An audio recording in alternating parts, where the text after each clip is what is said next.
In the fading light of a Texas autumn in 1881, a tale of silent suffering unfolded beneath the merciless sun. The market town, scorched and weary, bore the weight of the late season, its wooden frame groaning under the heat as dust clung to every crevice. Horses whinnied in protest, cattle lowed in restless hunger, and men haggled with voices roughened by whiskey and toil, their boots scuffing the parched earth. The final livestock auction of the year was drawing to a close, yet a small throng still hovered near the corral gate, drawn to a pitiful sight. A bay mare, quivering and gaunt, her ribs jutting beneath a coat marred by streaks of crusted blood. Silas Carrion, a man of 35, carved from the unforgiving land and its endless quiet, stood apart. He tipped his weathered hat against the sun's glare, his presence as unassuming as the shadow he cast. Town was a rarity for him, a place he ventured only for necessities or to barter for horses. Earlier, he'd glimpsed the mare and now returned as the crowd thinned, his heavy boots striking the packed clay with a steady, determined rhythm. But then his gaze caught something, someone beyond the trembling animal. There, just behind the corral, stood a girl, barely 19, her tangled hair plastered to her pale face, her dress ragged at the edges. Her bare feet, caked with grime, seemed rooted to the earth. She uttered no sound, shed no tears. Her eyes drifted, lost in a world unseen by others. Beside her loomed a man, bottle in one hand, a rope in the other, tied not to a beast, but to her frail wrist. "Got a dumb one here," the drunk slurred, his voice a cruel bark. "From my first wife, maybe. Don't talk, don't hear, but she'll clean, cook, won't mouth off. Cheap." A few men snickered, one spat in disdain. Silas turned his head, his heart a stone. He'd come for a horse, nothing more. Yet in that fleeting moment, he felt it, a silent pull. Her gaze met his, not pleading, not broken, but piercing. What did she see in him, this stranger of the plains? As the echoes of the previous moment lingered, Silas found himself caught in the unwavering gaze of the girl. Her face held no trace of desperation, no silent plea etched into her posture. Instead, her eyes, steady and piercing, locked onto his with a clarity that struck him deeply. In that look, he glimpsed something long forgotten, perhaps an understanding, or a reflection of his own aching solitude staring back at him. The drunken man staggered nearer, his voice a rough slur. "You got coin? Take the horse. She comes with the burden. I ain't hauling her back. Not worth the dirt she treads on." Silas paused, his breath catching. The mare pawed restlessly at the earth, snorting with frothy indignation, yet the girl's gaze never wavered, pinning him in place. Turning to the drunk, Silas met his bleary eyes with resolve. "I'll take them both." Laughter erupted from the onlookers, harsh and mocking. "What's this, Silas? Buying livestock or building a harem?" One jeered. Silas ignored the taunt, his focus unshaken. He pressed coins into the man's grimy palm, enough for a horse, but far too little for a life. The drunk tugged the rope, but the girl recoiled, instinctively slipping behind Silas as if seeking a shield. "She's yours now," the man mumbled, his words dripping with disdain. "Don't say I didn't warn ya. Ain't worth the scraps." Silas unbound the rope and cast it aside. Gently he led Mayer from the pen, the girl trailing behind with quiet, measured steps. She clutched only a threadbare shawl around her frail shoulders. At the wagon she halted, waiting in silence. He gestured to the back, and she climbed in, curling into a corner as if accustomed to fading from sight. As Silas mounted the driver's bench, a faint pull tugged at his coat. Glancing down, he saw her small, roughened fingers brush his sleeve, just once.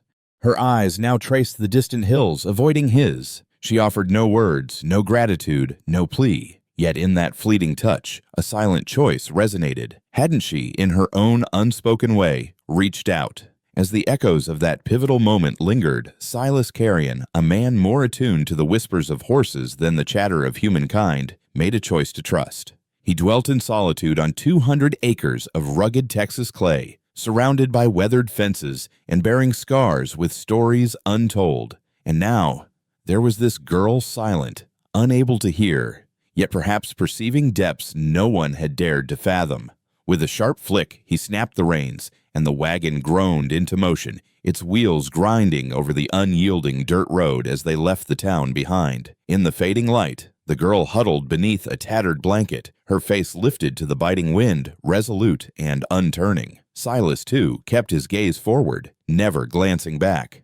The wagon trundled through twilight and swirling dust, weaving between gentle hills and sparse mesquite trees until the landscape unfurled into the vast, unclaimed emptiness of Texas. His ranch emerged humbly on the horizon, a modest main house with a tilted roof, a scattering of outbuildings, an endless prairie where cattle roam beneath an untamed sky. It was a simple, quiet refuge, always sufficient for a solitary soul like Silas. Until this very moment. He steadied the girl as she descended from the wagon, half expecting her to flee or falter, yet she touched the earth with a quiet grace. Her eyes roamed the expanse, not with fear but with a piercing curiosity, as if claiming every detail without a word of request. Inside the kitchen, Silas stirred the embers to life and gestured toward the kettle. She acknowledged with a nod, moving with an uncanny ease to fetch tin cups and a ladle, as though she had always known the dance of fire and need, yet her silence remained unbroken.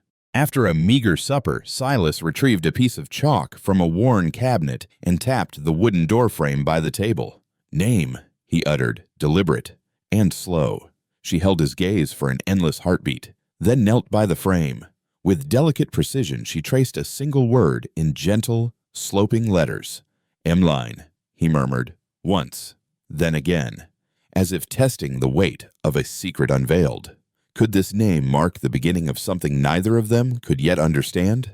"Emmeline," he murmured aloud, letting the name linger in the air as if to gauge its weight on his tongue. She offered no smile, only a fleeting glance before turning and disappearing into the shadowed depths of the barn. Come dawn, Silas discovered her in the stable, hunched beside the weary, broken mare they'd dragged from the auction. The poor creature had scarcely touched its feed, its hind leg bloated from an ancient injury, a silent testament to past burdens. Emmeline, with a tenderness that pierced the morning's stillness, traced a damp cloth along the mare's flank. She spoke not with words or gestures, but through the gentle cadence of her touch, her hands listening, her breath a soft dialogue with the animal's pain. Silas lingered at the barn door, arms folded, watching in quiet awe. He'd witnessed hardened ranchers take brutal kicks for far less, yet the mare stood almost motionless, trembling only faintly, yielding to the girl's patient care as she bandaged its leg. Could she truly not hear? And yet how profoundly she understood. That very day, Silas entrusted her with small tasks, scrubbing the floorboards, heating water, tidying the tack room. She tackled each without a murmur of protest, without a question, without a single sound. Each evening, he left chalk for her, and she'd scrawl brief messages in the quiet corners of their shared world. Bacon low, dog limping, wind carries dust.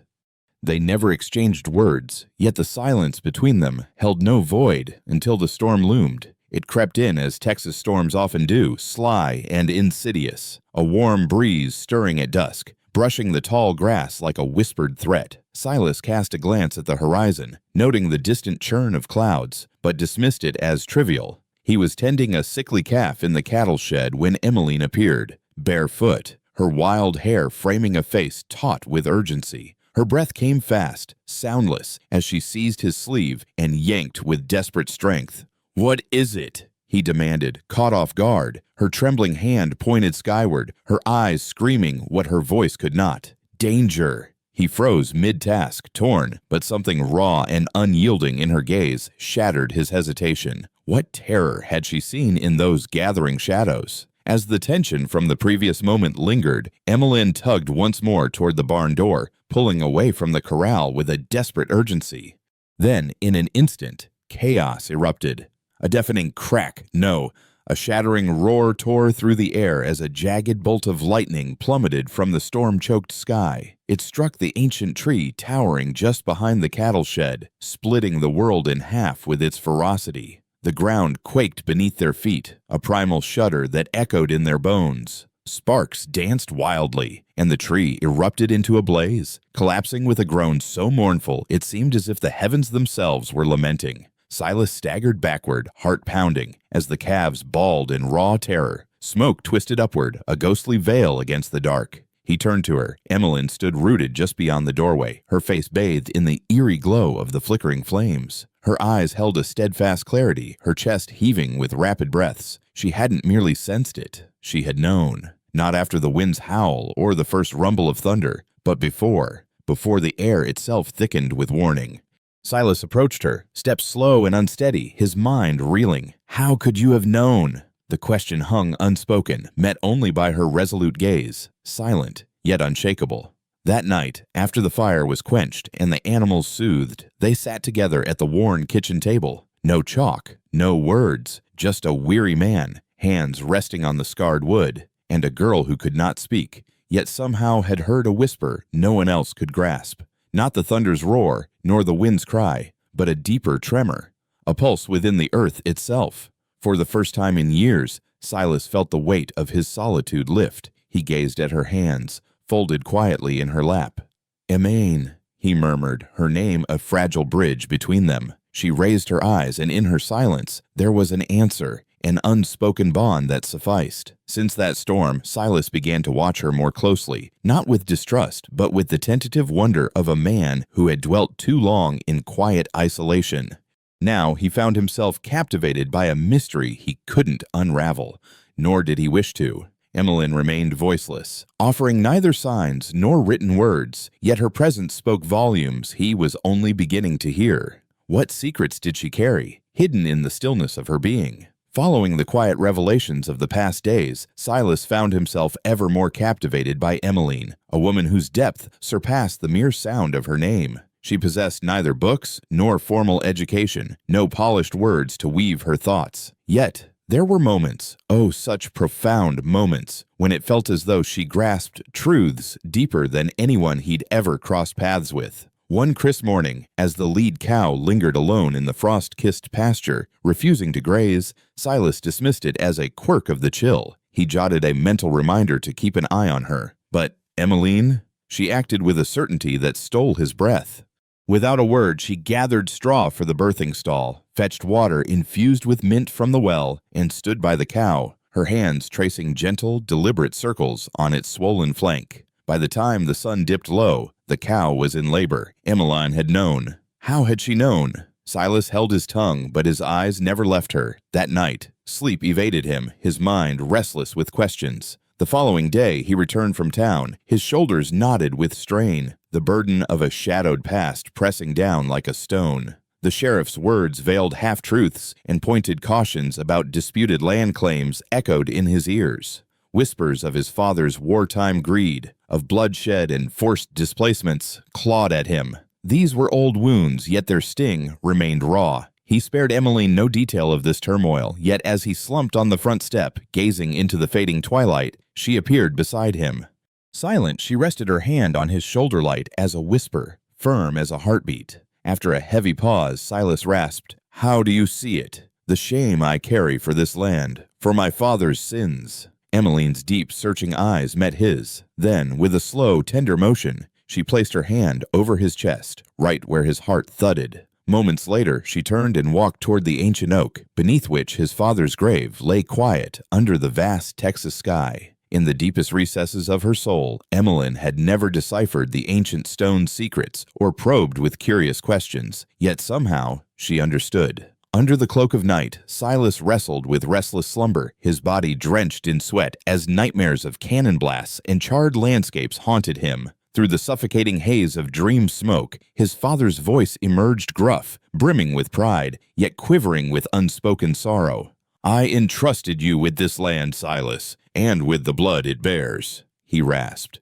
Jerking awake, Silas's ragged breaths shattered the oppressive silence, and there she was. Emmeline, a silent sentinel, sat by the hearth in a weathered chair, a lone candle casting trembling light across her face. Her features seemed etched from shadow and serenity, a haunting beauty in the dim glow. Beside the flickering flame lay a relic of the past, a blue handkerchief, its color faded, edges adorned with delicate, hand-stitched lace.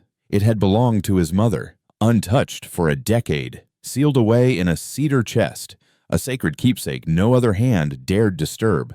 Silas bolted upright, heart pounding. How could this be? Emmeline didn't meet his gaze. With the grace of a whisper, she rose and glided toward the door, offering no explanation. None was needed. He had felt it, a soundless echo no one else could perceive. Not spoken words, not mere memories, but the raw ache of pain, the heavy shroud of grief, and the suffocating guilt that clenched his chest. It was the silent fracture of a proud man's heart, too stoic to ever be heard. And in her stillness, Emmeline responded. She too heard it. For the first time, Silas trembled not for his land, his heritage, or even his eternal soul. No, his dread was far more piercing. The fear of losing the only soul who grasped his unspoken torment before a single word could escape his lips. Whispers soon stirred in the village, beginning with the blacksmith's wife. Under the porch, folding breadcloths with hands as steady as her piercing tone, she murmured, "She gazes too long at the cattle, as if she can foresee which will falter next." By week's end, the preacher's son stoked the growing unease, his voice a spark in the tinder. "She laid a hand on our goat," he claimed, eyes wide with suspicion. As the whispers of unease from the previous days lingered, Silas recounted the tale to a cluster of wide-eyed listeners, their curiosity tinged with dread. Just 2 days after the unsettling event, a premature birth shocked the town, an occurrence so untimely it defied nature itself. "That's not right," muttered a voice from the crowd, echoing a shared suspicion. Emaine, ever silent, had never uttered a word in their presence. Yet the rarer her speech, the more the townsfolk seemed compelled to weave their own narratives of fear around her, filling the void with dark imaginings. In the general store, a mother yanked her child behind her skirt as Emmeline passed, though her only intent was to buy a simple bag of flour. At the post office, a man spat near her worn boots, a gesture of contempt. Most days, Emmeline bore these slights with her head bowed, her resolve unshaken. But Silas noticed the subtle signs of her strain, how her fingers gripped her basket with a desperate tightness, how her steps grew softer as if yearning to vanish from a town that clung to its grudges.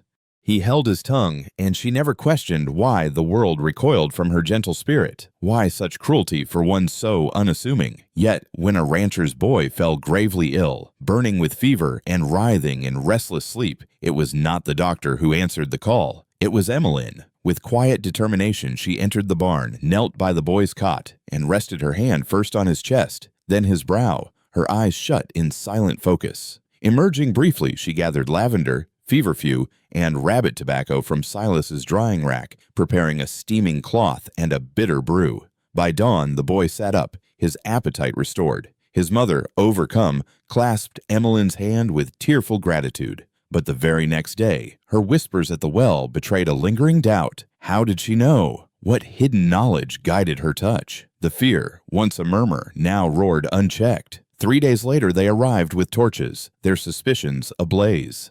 Continuing from the tension that hung heavy in the air, a group of 8, their boots stirring clouds of dust, gathered at the weathered gate of Silas's ranch. Among them stood Mr. Withers, the eldest, a man whose own daughter had turned silent to him long ago, his face etched with years of unspoken pain. He stepped forward, his voice cutting through the stillness. "We want her out of here," he declared. "That girl senses things no one should." Silas, unshaven and resolute, leaned against the barn's rough-hewn doorway, arms crossed like a barricade. His face was as unyielding as the ancient timber at his back. "She's mute," he countered, his tone flat but firm. Withers shot back, sharp as a whip. "Being mute doesn't mean she's deaf. She knows what's coming before the clouds even gather. She whispers to beasts as if they answer her. Last week, a steer of mine dropped dead. Hers were the only hands on it. Did she curse it?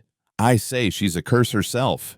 An uneasy murmur swept through the small crowd, their whispers like dry leaves in the wind. Behind the thin veil of a curtain inside the house, Emmeline lingered, unseen. She'd felt the crunch of gravel under their heavy steps, seen the contortions of their faces, not pure hatred, but something far more chilling, absolute conviction. Her hand reached for the door, but Silas's raised palm stopped her cold. He strode forward, his boots pressing into the softening mud, and faced them with an unyielding gaze. "She saved a child's life," he stated, his voice a quiet thunder. A woman sneered, her words venomous. "Or maybe she's the one who struck him with fever to begin with."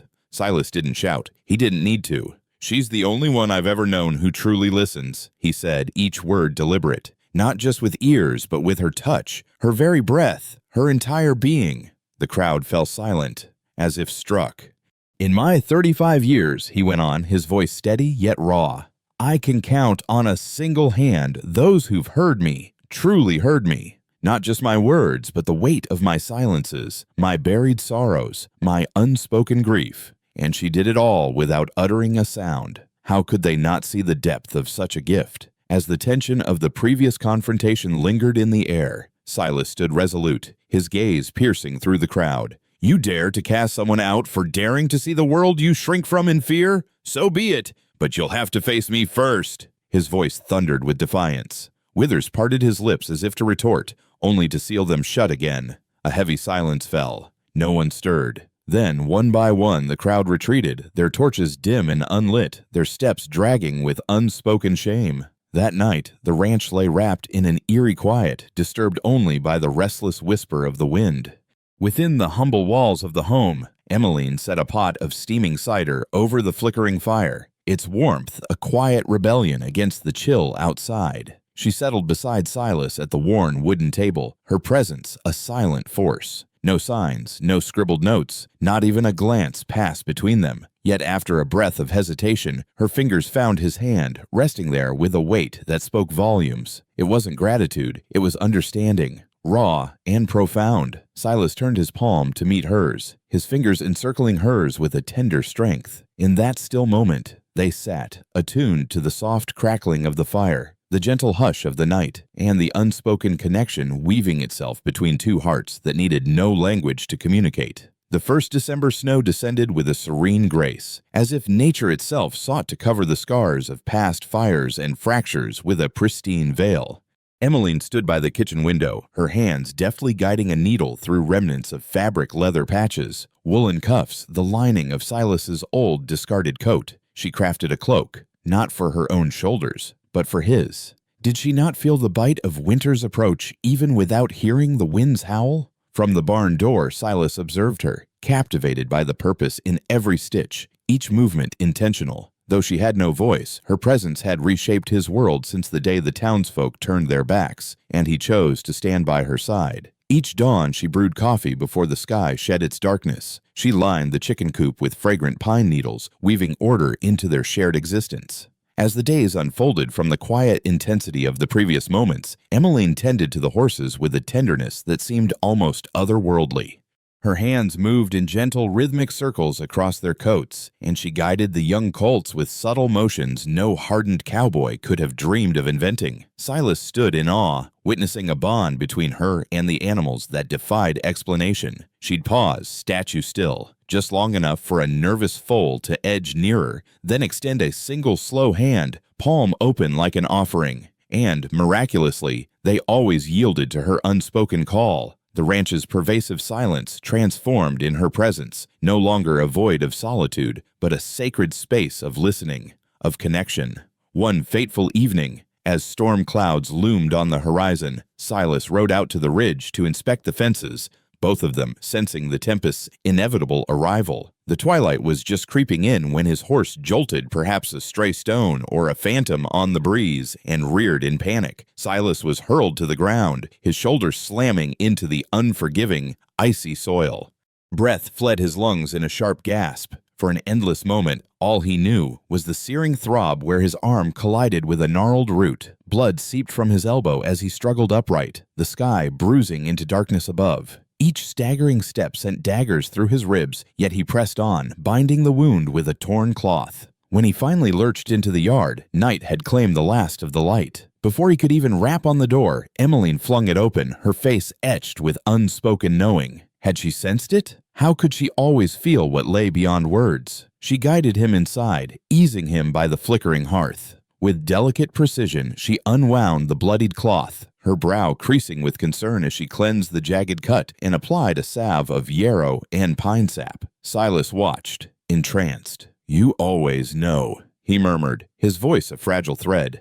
Her gaze met his deep and unguarded, and in a sudden, tender gesture, she lifted his hand to her cheek, her lips brushing against his skin. Tender and warm, the touch lingered at the raw edge of the wound. Silas froze, caught in the moment. The fire snapped in the hearth, and the room seemed to pause, as if the very walls were waiting. Emmeline remained silent, her lips uncurved by a smile. Yet an unspoken understanding bloomed between them, a quiet door creaking open in the stillness. Later, as the storm descended and delicate snowflakes kissed the window panes, Silas sat opposite her at the weathered table. From his desk drawer, he had retrieved a single sheet of paper, his hand moving with deliberate care. each letter etched with a weight too heavy for spoken words. He slid the note toward her. "I want to hear your heart," it confessed, "if you'll allow mine to listen." Her gaze lingered on the words, time stretching thin.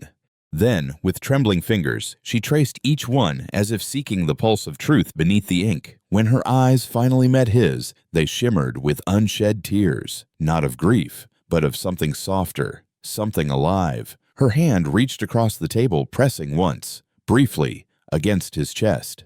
Just enough. And then, for the first time since she had stepped into his world, she smiled. Not a fleeting courtesy or a mask of gratitude, but a smile like dawn breaking over a long, dark night, a release of something caged far too long. Outside, the wind wailed its fury, yet within the cabin, a silence more profound than any word took root, warm and undeniable. The days grew gentler. Though winter still clenched the rugged peaks in its icy fist, life stirred between the storms. So too did something unspoken yet steadfast between Silas and Emmeline. She began to teach him sign language water, fire, thank you, her fingers dancing like willow branches in a breeze. Though his hands stumbled, she never mocked him, only guided them with a patient touch until the shapes felt right. In return, he taught her to ride, marveling at her courage as she perched in the saddle for the first time. How could such trust bloom in so harsh a world? As the days wove their quiet tapestry, she gripped the saddle horn for the first time, her knuckles pale as moonlight, clinging to courage itself. He stayed close, his voice a soft murmur she couldn't catch, yet she felt the horse's pulse beneath her, a rhythm echoing in her very marrow. Together, they crafted a modest haven, an extension of the cabin, a sanctuary of wood and warmth. There, by the crackling fire, they shared simple meals and profound silences, where words seemed unnecessary. Their eyes spoke volumes, weaving an unspoken bond stronger than any spoken vow. He began to see her, truly see her. Her smile bloomed at the sight of birds flocking in the twilight, a fleeting joy. She'd startle at the fire's sudden snaps, a shadow of unease crossing her face, and somehow she always sensed a storm's approach before the first rumble. One evening, with trembling hands, he traced a message in halting signs. "You fill this place with life." She paused, her gaze locking with his, then gently pressed her fingers to his lips. Not a kiss, but a silent gratitude, a whisper of, "I understand you too." Then the tempest struck. Silas, exhausted from mending fences under the day's relentless sun, had drifted off by the hearth. The sky had seemed serene, deceptive in its stillness. The lantern's glow dimmed. He jolted awake to Emmeline's urgent touch on his shoulder. She tugged at his coat, her eyes darting toward the barn. Outside, the wind had turned traitor, clouds tearing across the moonlit sky, the air thick with an eerie charge. Inside the barn, the horses thrashed in panic, yet Emmeline glided among them, a calming force, her hand steady on each trembling flank.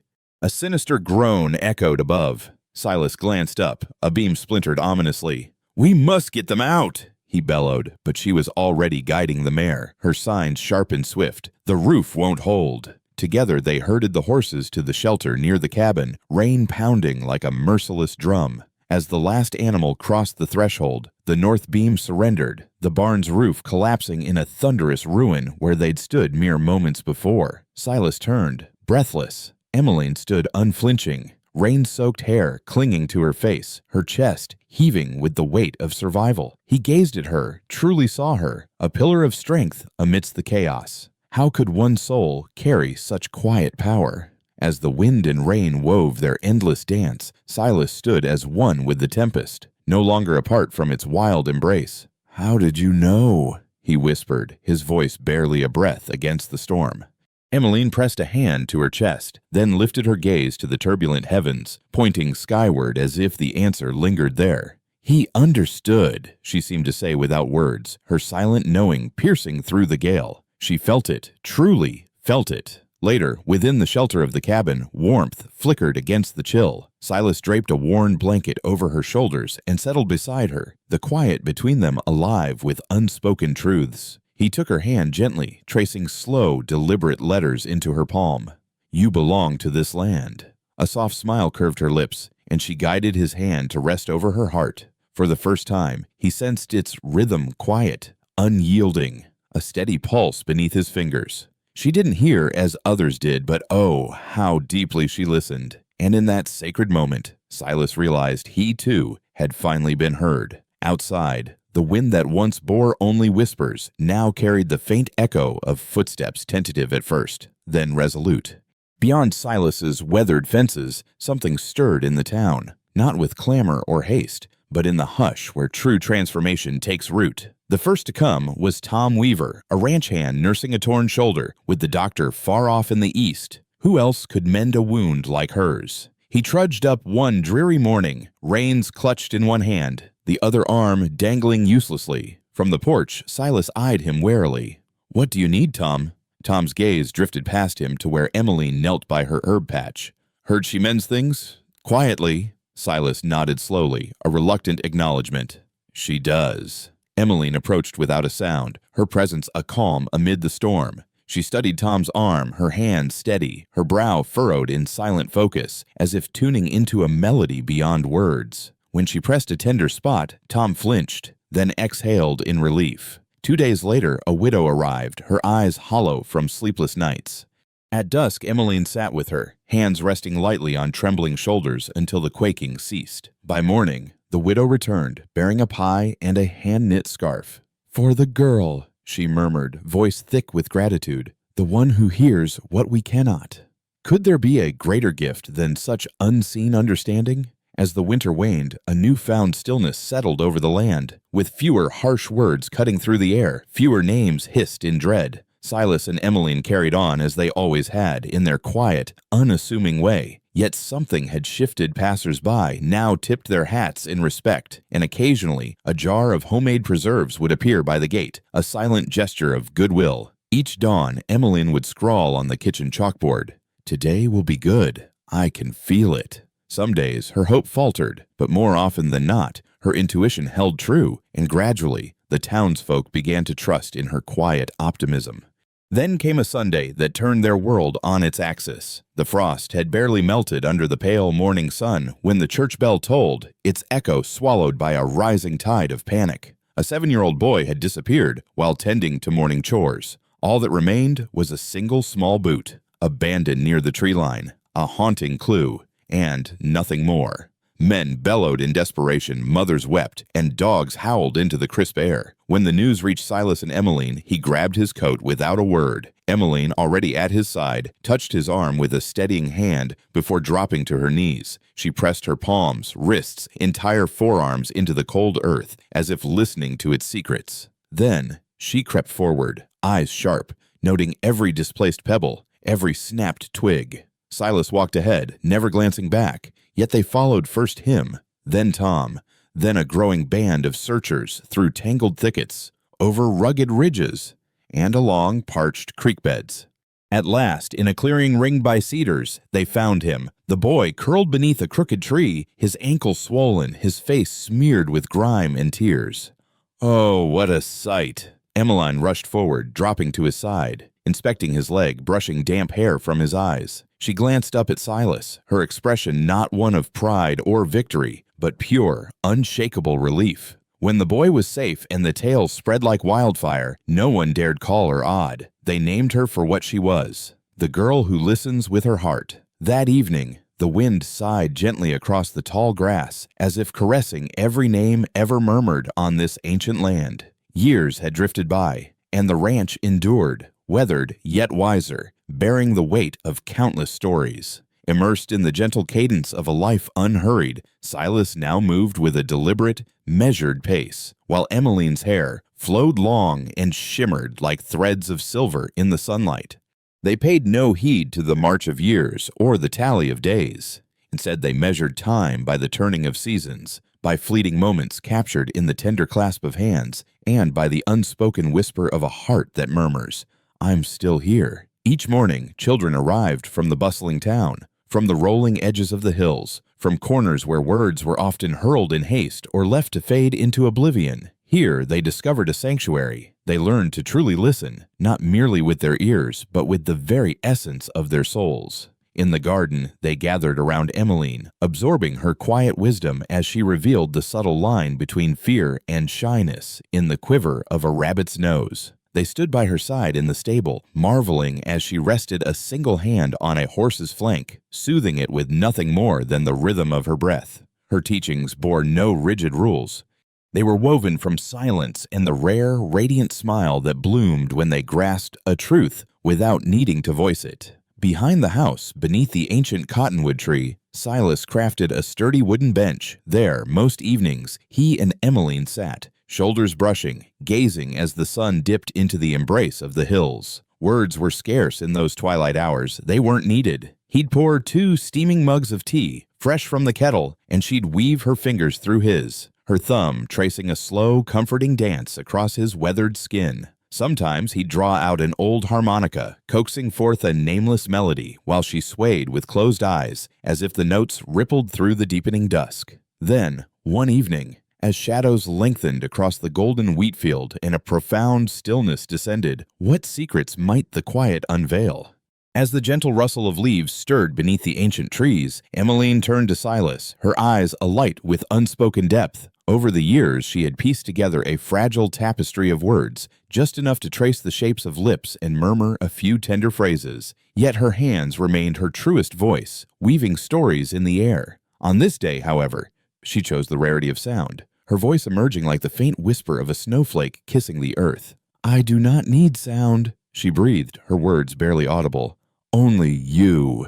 Silas froze, his breath catching in the silence. For an endless heartbeat, he was still. Then a soft nod broke the quiet. His voice trembled with emotion as he replied, "I hear you. I always have." They lingered there, bound by an invisible thread, until the last amber glow of daylight slipped beyond the horizon. The next dawn ushered in a fresh cluster of children, their laughter a new melody in the air.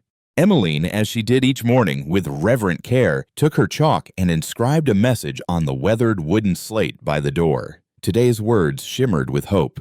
"The day will be kind. I feel it." No one dared question her certainty. They simply trusted. In town, the elders no longer hissed the word witch when speaking of the girl who once knew neither sound nor speech. Instead, they named her the one who hears with her soul. Some still harbored skepticism, but most offered warm smiles, knowing nods, or a homemade pie, leaving her presence with a softened heart. That winter, when a boy vanished in a merciless snowstorm, Emmeline knelt in the icy drifts outside the barn, her hands pressed into the frozen earth, her face lifted to the biting wind, as if listening to whispers only she could discern. Rising, she pointed west with unshakable resolve.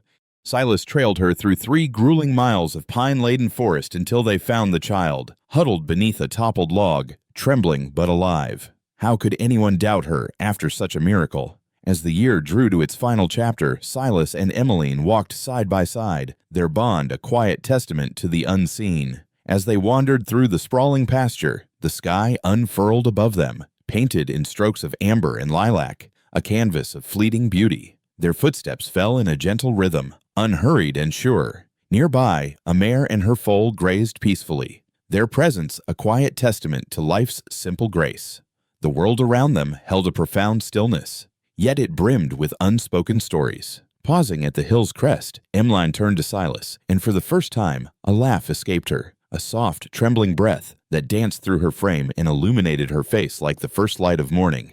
Silas, his heart swelling, pressed a tender kiss to her temple, a gesture as natural as the breeze. Their tale wasn't one for grand declarations or eager listeners. It didn't demand to be voiced, for it lived in the present, unfolding with every shared glance. Isn't it true that the deepest love often whispers rather than roars? It's the kind that walks beside you through endless days, content in its quiet authenticity, never yearning for more than the truth of its existence. If you've ever felt your soul stir at a look that spoke volumes without a sound, if you've known a bond that thrives in silence, yet resonates with courage, then Silas and Emmeline's journey was crafted for you. Out on the vast, windswept plains of the American West, where the air hums with solitude, a solitary rancher and a girl deemed silent by the world unearthed a connection beyond words, a language woven from touch, from fleeting looks, from hearts that learn to truly hear. Thank you for joining us on this poignant path. If tales of love that defy hardship, prejudice, and the weight of unspoken grace touch your spirit, please subscribe to the Wild West Love Stories channel. Here, love isn't merely narrated, it's honored, revived, and lingers in the soul long after the story ends. We look forward to sharing another tale with you soon. Until then, may your quiet moments overflow with meaning, and may someone always sense the heartbeat you hold dear.